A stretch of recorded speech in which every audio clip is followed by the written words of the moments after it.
Good morning, everyone.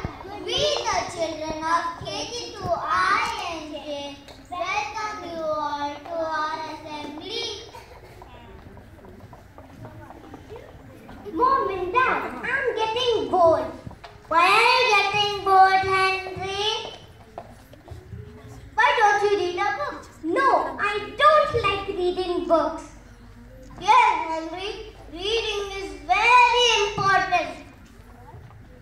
Let's take you to the magical world of reading. Your friends will tell you why reading is important.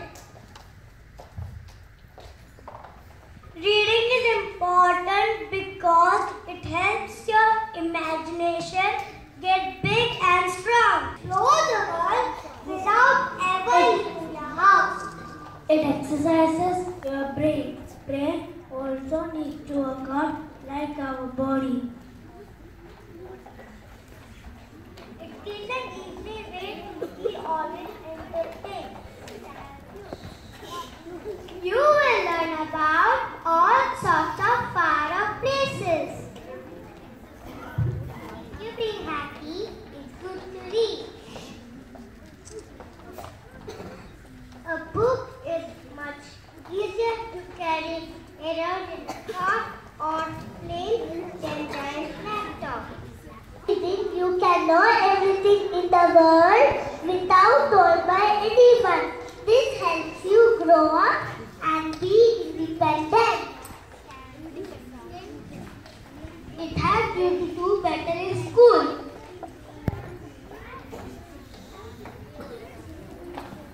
Have you understood, Henry, why reading is important?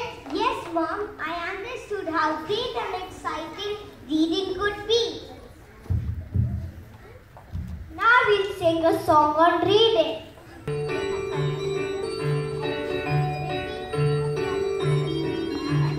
Books are forever my best friends. Wonderful stories with twists and bends. From magical lands and mammal tales to adventures at sea on ships and sails. Every day when books I read, to different places they do lead. In my books I step inside, to other worlds I take a ride. Books are forever